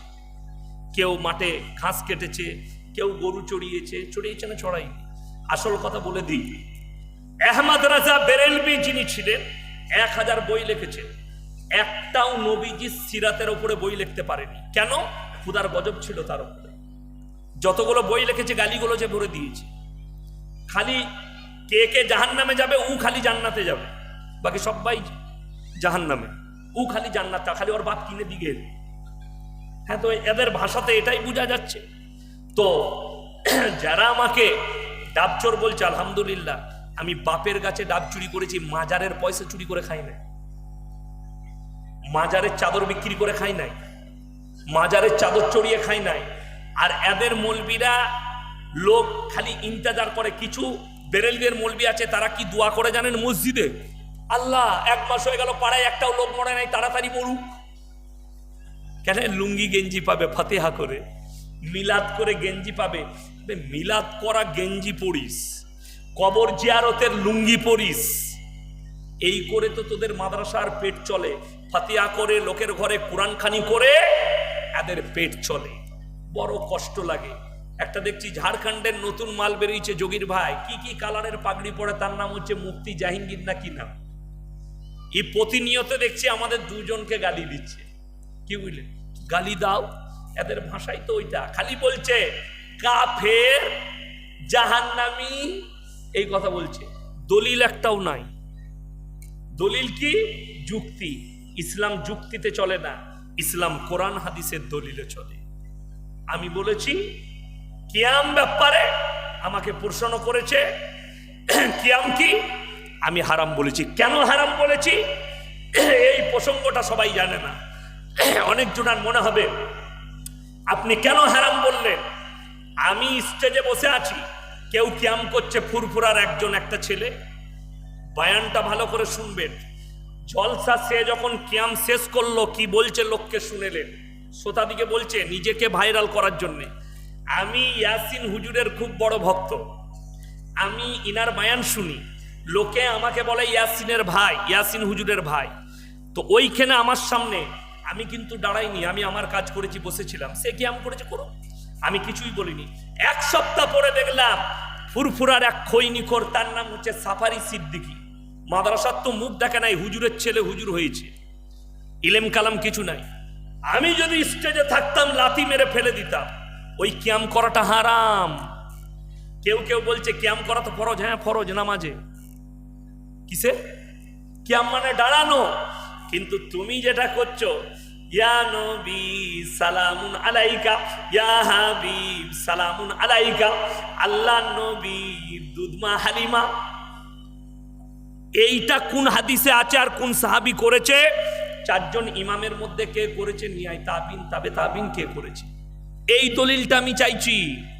গুটকাখোর আর বেরেলিরা যে কিয়ামটা করে ওটা সম্পূর্ণ হারাম। কেন হারাম?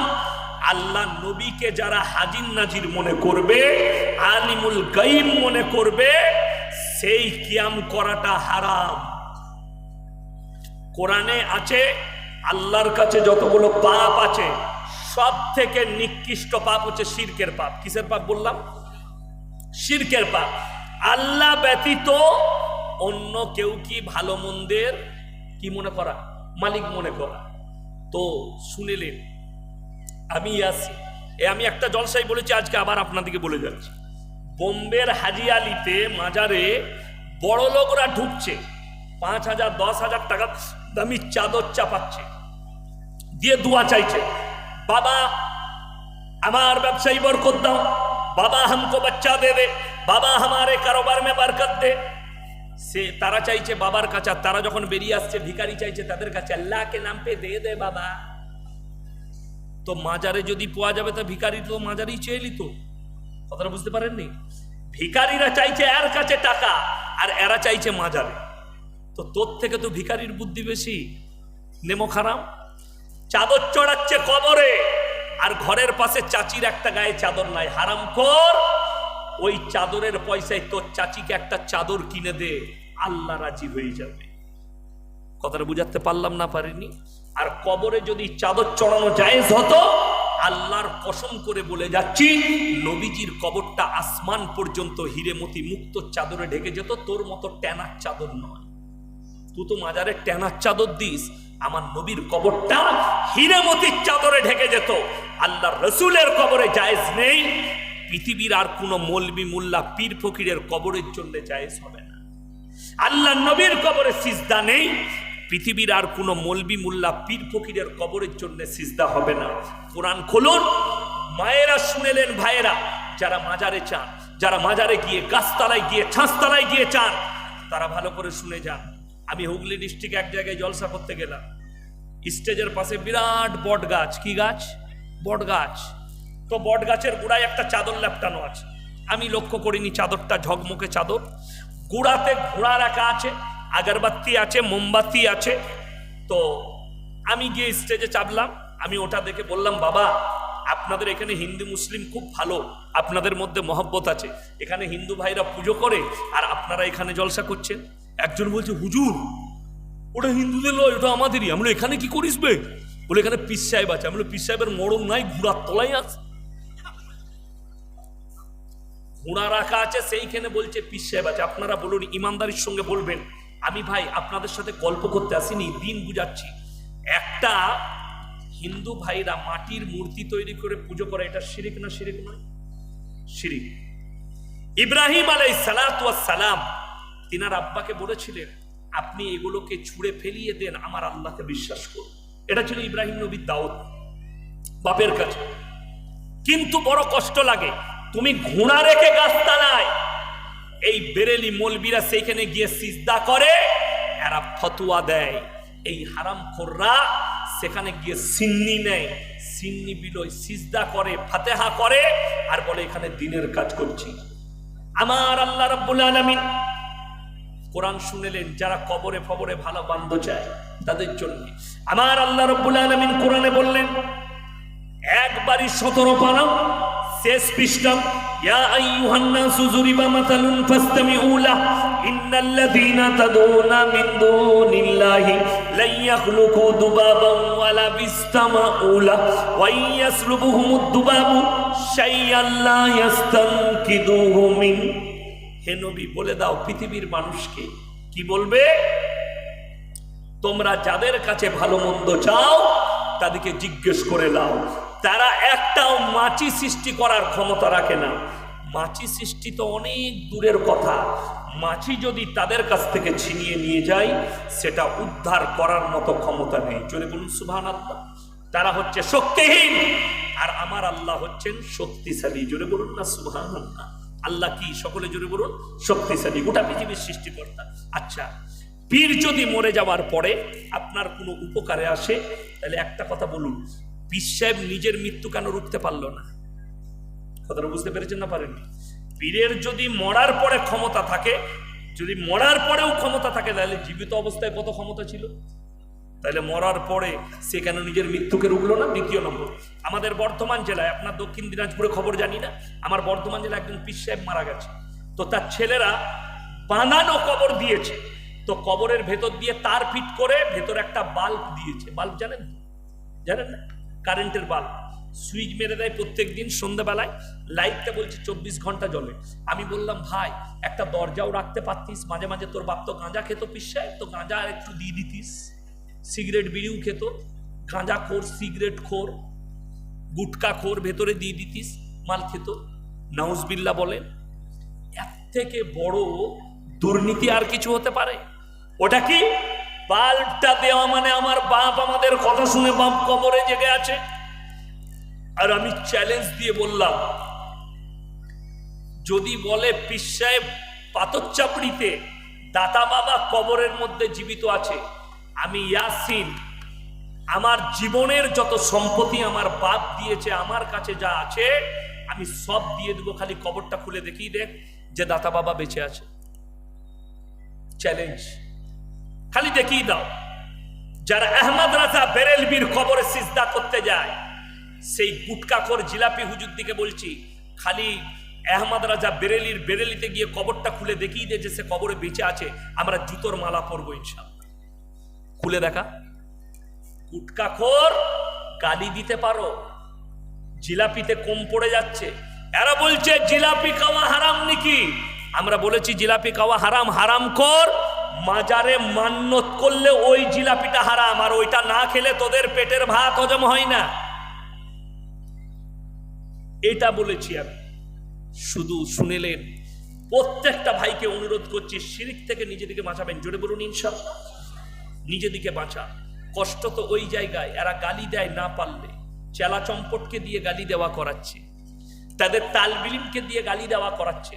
যারা মাজারের পয়সায় পড়াশোনা করে তাদের মাদ্রাসায় কি পড়াশোনা হতে পারে? 225টা মাজার গুজরাটের দাঙ্গায় ভেঙে দিয়েছিল। গুজরাটে যারা ভেঙেছিল তারা নেকির কাজ করেছে। গুজরাটের দাঙ্গায় 225টা মাজার ভেঙেছিল, যারা ভেঙেছে তারা একদম নেকির কাজ করেছে। পশ্চিম বাংলার আমাকে বলেছে, ডাব চোর, তোদের মাজারের ওই লাশগুলো আমি চুরি করবো, দাঁড়া, মাজারগুলো ভাঙছি। ইনশাআল্লাহ মাজার টিকবে না, মাজার ব্যবসা উঠবে, জোরে বলুন ইনশাআল্লাহ। এই মাজার ব্যবসায়ীদের মাজার ব্যবসা তুলবো। আমার বাপকে কোনো জায়গায় শিকল তুলে রেখে দিয়েছিল গোলাম আহমদ মুর্তজাকে, আমার বাপকে। আমার আব্বা 56 বৎসর জিহাদ করেছে শিরক বিদআতের বিরুদ্ধে, আর আমি তার বেটা তোমাদের কাছে মাথা নত করবো ভাবলে কি করে? আমাকে চোর বল, ডাকাত বল, গালি দে, যা বলবি বল, তোদের মাজারের ওই মাথাগুলো ভেঙে আমি গুঁড়ো করবো ইনশাআল্লাহ। আর তোদের স্বভাব আর চরিত্র আখলাক মানুষ জানতে পারছে। এই তাহের রিজভী না কি নাম এই ছেলেটা, মুর্শিদাবাদে ঘর, প্রতিনিয়ত আমাকে গালি দিচ্ছে, কিন্তু এদের আখলাক চরিত্র জানেন। আমার চরিত্র ক্যামেরায় রেকর্ডিং হচ্ছে। আমার গ্রামে 5000 বসতি, আমি আমার মাদ্রাসার শিক্ষক, খোঁজ নিয়ে আসুন ইয়াসিনের আখলাক আর চরিত্রটা কেমন। আমার বর্তমান জেলায় খোঁজ নেন আমার আখলাক চরিত্র কেমন, আমার মানুষের সঙ্গে ব্যবহার কেমন। এই যে গুটকাখোর তাহের রিজভী, হারাম করে একটা বউকে ছেড়ে দিয়ে ভাত দেয়নি, তালাকও দেয়নি, আর একটা মেয়েকে নিয়ে এসে ঘর করছে। এই হচ্ছে এদের চরিত্র। এই মুফতি জুবের, তার বেটি বেরিয়ে গিয়ে বিয়ে করেছে দেওবন্দি ঘরে, অথচ বলে ওয়াহাবিদের সঙ্গে দেওবন্দিদের সঙ্গে মুলাকাত করলে বিবির তালাক পড়ে যাবে। হারাম করে বউটা তালাক হয়ে আছে, গালি দাও। আর আমি বলে যাচ্ছি, আমরা তোমাদিকে কাফের বলবো না, আমরা তোমাদিকে জাহান্নামী বলতে পারবো না। কেন? আমার মুসলমান ভাই, আমি নসিহত করে যাচ্ছি, একটা বেধর্মীকে অমুসলিম ভাইকেও জাহান্নামী বলতে পাবেন না। কেন? মৃত্যুর পূর্বে সে যদি ঈমান এনে দুনিয়া থেকে যায়, জেনে রেখে দিবেন কিয়ামতের দিনে তোমাকে লাঞ্ছিত করা হবে। সে যখন জান্নাতে যাবে তুমি লাঞ্ছিত হবে। এই হারামখোররা, বেরেলি বক্তা কটা, বেরেলি মৌলবি কটা, এরা জাহান্নামে ঠিকে নিয়েছে, জান্নাত আর জাহান্নামের। মনে করছে ওর বাপকে কিনে দিয়েছে, ওর দাদু, যাকে পারবি ঢুকিয়ে দিবি, যাকে পারবি বার করবি, চলবি। আজকে বাংলাদেশে ভোট, অনেক অনেক অন্যান্য ইচ্ছে হত্যা হয়েছে। আপনার মুখে কিছু শুনতে চাই, কি শুনবে? হাসিনার নৌকো যেন ডুবে যায়। সকলে জোরে বলুন না আমিন। সে জানেন কি বলেছে? আমার নৌকাটা নূহ নবীর নৌকো। নাউজুবিল্লাহ বলে কোথা নূহ নবীর নৌকো? তুই তো হচ্ছে জালিম সরকার। কয়েক হাজার আলেম বাংলাদেশের জেলের কুঠরিতে বসে আছে, জানেন? কয়েক হাজার আলেম জেলের কুঠরিতে বসে আছে। তার নৌকা। সব থেকে হাসি লেগেছে কি জানেন? একটা নায়কের কি নাম জানো ভোটে দাঁড়িয়েছে? হিরো আলম। ও তো পাগল, ও নয়, সাকিব খান। হ্যাঁ, এই তো খুব ভালো হিরো। এর সঙ্গে যেই বউ করে একটা করে ছেলে গিফট দেয়, বই করে, যে ফিল্ম করে। হ্যাঁ, এই একটা মজমায় বায়ান করছে, রাজনীতিতে দাঁড়িয়েছে, বুঝলেন? বিসমিল্লাহটাও বলতে পারে না, তাই না? বিসমিল্লাহ রহিম এটা বলছি। তো যাদের মুখ থেকে বিসমিল্লাহ বের হয় না। আর একটা নেতাকে দেখলাম, সে আয়াত করছে কুলিল্লাহুম্মা তাতিল মুলকি মা তা সাইজু মান জিল্লু মান তাসা, মানে মার হারাম করকে জুতো করে মৌলবীর কাছে বস করা একে। তো ই বলতে চাইছে ইজ্জত আল্লাহ দেয়। তো যে কোরআনের আয়াত পড়তে পারে না, এদিকে আপনি মুসলমান কি করে বলবেন? এদের আখলাক যে বিসমিল্লাহটা বলতে পারছে না, একে যারা ভোট দিয়ে নেতা করবে তাদের কতটা ক্ষতি হবে বুঝতে পারছেন? কতটা ক্ষতি হবে? হাসিনা যে বলে আমার ছেলে খ্রিস্টানদের মেয়েকে বিয়ে করেছে, খ্রিস্টানরা হেলে কোরআন, তো একে ভোট দিলে কতটা ক্ষতি হবে জানেন? মানুষের শুনেলেন, নেতা চুজ করতে হবে। বাংলাদেশের মানুষ আজকে ভোট দিয়েছে, শুধু ভোট নয়, কত খুন খারাপি হয়েছে দেখেলেন। কতজনকে পিটিয়ে মেরেছে, হত্যা করেছে কে? হাসিনার দলের লোক। চলুন, আসসালামু আলাইকুম। একজনের দাদা তার ভাইকে অনেক জমি কম দিয়েছে, তাকে হক থেকে বঞ্চিত করেছে। আমার অনুরোধ, হক সম্বন্ধে বলবেন। ইতি আমার মিনতি। নামটার বলে নাই, শুনেলেন? আল্লাহর কাছে, আল্লাহর ইবাদতের পরে সব থেকে কঠিন হিসেব হবে হকের। কেউ যদি ভাইয়ের হক মেরে থাকে, ফাঁস কাতারে নামাজ পড়লেও আপনার রেহাই নাই। সমানভাবে আপনাকে হক ভাইয়ের দিয়ে দিতে হবে। আমরা এটাই বুঝতে পারিনি হক কাকে বলে। আল্লাহর কাছে হকের হিসেব হবে। শুনেলেন? বাপ, যারা বাবা মা আছেন, কোরআনে আছে, যারা এখানে যুবক আছেন, সবাই বাপ মায়ের সঙ্গে ভালো ব্যবহার করবেন। জোরে বলুন ইনশাআল্লাহ। কোরআন বলছে ইম্মা ইয়াবলুগান্না ইনদাকাল কিবার আহাদুহুমা আও কিলাহুমা ফালা তাকুল্লাহুমা উফি ওয়ালা তানহারহুমা ওয়া কুল্লাহুমা কাওলান কারীমা। তোমাদের মা বাবা যখন বৃদ্ধকালে বৃদ্ধাক্যে পৌঁছে যাবে, তোমরা এমন করে খিদমত করবে যেমন তোমাদের শিশুতে লালিত পালিত করেছে। জোরে বলুন করব সকলে, জোরে বলুন ইনশাআল্লাহ। ও শব্দটুকু করো না, উফি ওয়ালা তানহারহুমা। দেখবেন বাপ যদি বিছানায় পিশাব করে দেয়, অনেক বেটারা বলে বুড়োটাকে নিয়ে জ্বলে গেলাম, বলে না? বলে না? আপনার জিন্দগি বরবাদ হয়ে যাবে। এই ভাষা ইউজ করবেন না। বাবা মায়ের সঙ্গে নরম ভাষায় কথা বলো, নিচু ভাষায় কথা বলো, নিচু স্বরে কথা বলো। মা, কি লাগবে আজকে বাজারে? আমাদের দেশের যুবকরা মা যদি বলে, বাবা কুসমুন্ডি যাচ্ছিস, আমার একটু ট্যাবলেট খান এনে দিস তো। এখন পড়ে কাজ আছে। ঠিক বললাম না ভুল বললাম? আল্লাহ নারাজ হয়ে যাবে আমার বাবাজি, আমার ভাইয়েরা, আল্লাহ নারাজ হয়ে যাবে। মা, আমি মনে হয় ওষুধ দোকানে যেতে পারবো না, তাও দাও, সম্ভব হলে কিনে নিয়ে আসবো। এটা বলবেন, এইটা বলবেন মাকে। আমি এত ব্যস্ত থাকি, তারপরও আমার মা, আমার ভাই অনেকজন ফ্রি আছে, আমার মা আমাকে দেয় ওষুধ আনতে। কেন? আমার বেটা যা হোক করে নিয়ে আসবে, ভরসা, সন্তানের উপরে ভরসা, যা হোক করে নিয়ে আসবে।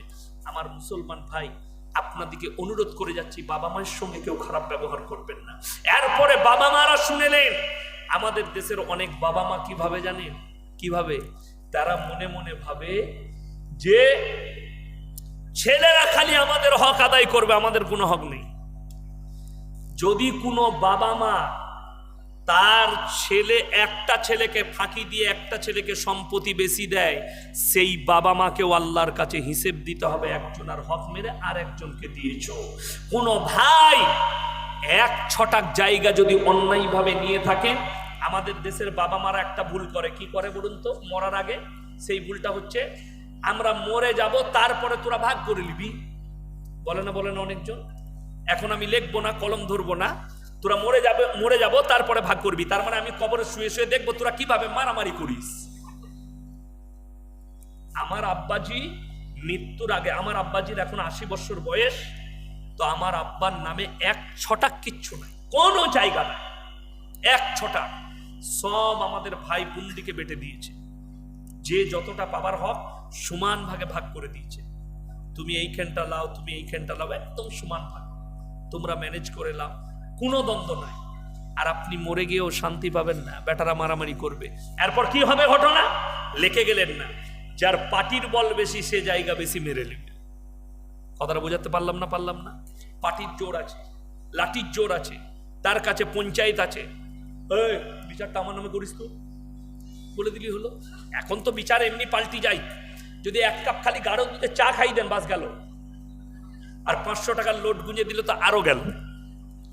ওই জন্যে আমার ভাই বেঁচে থাকাকালীন বাবা মাকে অনুরোধ করব, সমান ভাগে ভাগ করে দাও, কবরে গিয়ে শান্তি পাবে, পরকালে শান্তি পাবে।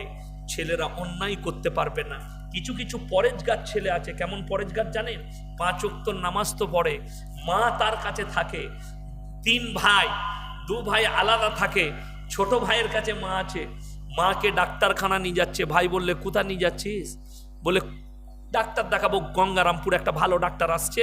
গিয়ে মায়ের টিবলিয়ে জায়গাটা নিজের নামে করে নিয়েছে। মা 1 মাস পরে মারা গেছে। 2 ভাই এসে বলছে মা তো চলেই গেল, তারপর জায়গাগুলো ভাগ করলে। ভাগ কি বা? জায়গা তো আমার নামে। কি করে হলো বে? এরা তো জানি না কখন লিখে দিলে মা। ওই যে ডাক্তার দেখাতে লিখে হলো, হজরত আবার তাহাজ্জুদ পড়ে, তুই কেলানি ছাড়া কিছু পাবি? তো তাহাজ্জুদ পড়ার দাম আছে? ধোকা দিয়েছ, প্রতারণা করেছ, ইসলামে জায়েজ নাই। হক আল্লাহ বড় শুনেলেন। নবীজি সাল্লাল্লাহু আলাইহি সাল্লাম বললেন, তোমাদের কাছ থেকে তোমরা মুমিন ততক্ষণ হতে পারবে না যতক্ষণ পর্যন্ত তোমার কাছ থেকে তোমার প্রতিবেশী সুরক্ষিত নয়। তোমার ভাইকে সুরক্ষা পেতে হবে, তোমার বিবিকে, তোমার পরিবারকে, তোমার প্রতিবেশীকে, সকলকে সুরক্ষা পেতে হবে। সকলে নিয়ত করুন আমরা দিনের উপরে প্রতিষ্ঠিত হব, জোরে বলুন ইনশাআল্লাহ। এরপর চলুন 3টে কথার উপরে সবাই আমল করব। কটা বললাম? 3টে।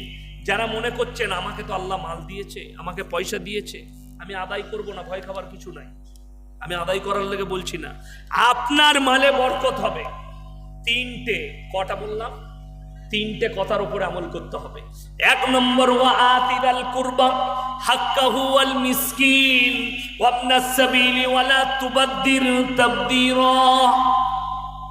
হে নবী বলে দাও, 3 জন যদি তোমাদের কাছে হাত পাতে, ওয়া আতিদাল কুরবা, কাছের গরিব। কোথাকার গরিব বললাম? কাছের, পাশের গরিব। ওয়াল ইয়াতামা ওয়াল মাসাকিন, আর দেখবে এতিম আর মিসকিন কোথায় আছে। এই মাদ্রাসায় এতিম মিসকিন আছে না নাই বাবা? কথা বলেন। আছে। কতজন ছাত্র আছে? 100 জন। মাশাআল্লাহ, 100 জন ছাত্র। বড় কষ্ট লাগে, 100টা ছেলে আছে। কোরআনে বললে এতিম আর মিসকিন, ওয়াবনাস সাবিলি ওয়ালা তুবাদদির তাবদীর, আর মুসাফির। এই 3 জন যদি হাত পাতে, আজকের মজমায় সব থেকে বড় মুসাফির কে? আমি। 3 জন যদি হাত পাতে, এদের হাতকে তোমরা ফিরিও না, আল্লাহ তোমাদের মালেতে বরকত দেবে। জোরে বলুন সুবহানাল্লাহ। মাল কারবেন কখন? ইন্নাল মুবাদদিরিনা কানু ইখওয়ানা শায়াতিন ওয়া কানা শাইতানু লিরাব্বিহি কাফুরা। আমার ভাইরা, আমার মায়েরা, যারা অপব্যয় করে, আল্লাহ কোরআনে বললেন তারা হচ্ছে শয়তানের ভাই। যদি বলেন অপব্যয় কি? আপনার হালাল টাকা লটারিতে খরচ করেছেন, আপনার হালাল টাকা সুদের ওপরে খরচ করেছেন, গান বাজনায়, মদেতে, লটারিতে, জুয়াতে, আপনার বদকারিতে, ইসলাম বিরোধী কাজে, তখন জেনে রেখে দিবেন আল্লাহ আপনার মাল কেড়ে নেবেন এবং আপনি হচ্ছেন শয়তানের ভাই। আল্লাহর কসম করে বলছি, যে ভাইয়েরা টাকা দিলেন মাদ্রাসায়, যারা হাত বাড়িয়েছেন, যারা পাড়াননি, শুনে রেখে দেন, এই টাকাগুলোর একটাও হিসেব নেওয়া হবে না, বরঞ্চ এর বদলা দেওয়া হবে। জোরে বলুন সুবহানাল্লাহ। বাকি আপনার কাছে যে টাকা আপনি দুনিয়া ভোগ বিলাসার জন্য যেটা খরচ করেন, একটা হিসেব আল্লাহ নেবেন। যারা গরিব মানুষ আছেন তারা শুনে যান, যারা মনে করছেন যে আমি যেন কোটি টাকার মালিক হয়, এই দোয়া করবেন না, আল্লাহকে বলবেন আল্লাহ ইজ্জতের রুজি দাও, কালমার সঙ্গে মৃত্যু দান করো, কিয়ামতকে আসান করে দাও। কেন? আল্লাহর নবীর হাদিস, কিয়ামতের দিনে একজন বড়লোক মুমিন একজন ধনী মুমিনের থেকে একজন গরিব মানুষ মুমিন 500 বছর আগে জান্নাতে প্রবেশ করবে। জোরে বলুন সুবহানাল্লাহ। আপনি ভাগ্যবান গরিব আমার ভাই, আমি আপনাদেরকে অনুরোধ করে বলছি, আল্লাহ নবী জানাবে মুহাম্মদুর রাসূলুল্লাহ, সকলে বলুন সাল্লাল্লাহু আলাইহি সাল্লাম, তিনি মক্কা নগরীতে এলান করলেন, ওমা ইউকরিদুল্লাহ কারদান হাসানা, আল্লাহর রাস্তায় কে কি দান করবে বলো। আল্লাহ নবী সাহাবীরা নিজেদের জান মালকে কুরবান করেছেন, সাহাবীদের কাছে যার কাছে যা আছে নবীজির সামনে হাজির করেছেন। মক্কার বেঈমান কাফেররা বলতে লেগেছে, শুনেছো শুনেছো, মুসলমানদের আল্লাহ ফকির হয়ে গেছে। জোরে বলুন নাউজুবিল্লাহ। ইসলামের কামিয়াবির জন্য আমার আল্লাহ রাব্বুল আলামিন অর্ডার দিলেন, তুমি মানুষের কাছ থেকে ইসলামের জন্য চান্দা চাও, টাকা চাও। আমার নবীজি এলান করেছেন, তোমরা আল্লাহর রাস্তায় কে কি কারদে হাসানা দিবে, দান করবে বলো। সাহাবীরা জান মালকে কুরবান করেছেন। আমার ভাই, আমি আপনাদের কাছে কিছুই চাইব না, একটা কিছু চাইব না, একটা জিনিস, কোরআনের সঙ্গে কে কে মহব্বত করবেন হাত তুলেন তো ইনশাআল্লাহ। তাড়াতাড়ি বলেন, হাত তুলবেন কে? হাত তুলেন, সকলে বলুন আমরা মহব্বত করবো। জোরে বলুন ইনশাআল্লাহ। কোরআন হচ্ছে পৃথিবীর শ্রেষ্ঠ কিতাব, পৃথিবীর শ্রেষ্ঠ কিতাব। আমার মুসলমান ভাই, আমি আপনাদের কাছে এতটুকু অনুরোধ করব, এই মাদ্রাসার জন্য, তালিবে ইলমদের জন্য আমি খালি আমার আঁচলটা ধরবো। যে যা পারবেন 10, 20, 100, 200, 1 টাকা 2 টাকা, যে যা পারবেন। আমি ভিখারির মতো এই ভিক্ষা চাইছি তালিবে ইলমদের জন্য, এতিমদের জন্য। এটার বদলায় যদি আল্লাহ আমাকে জান্নাত দেয়, আমি এই আশা রেখে আপনাদের কাছে হাতটা পাতলাম।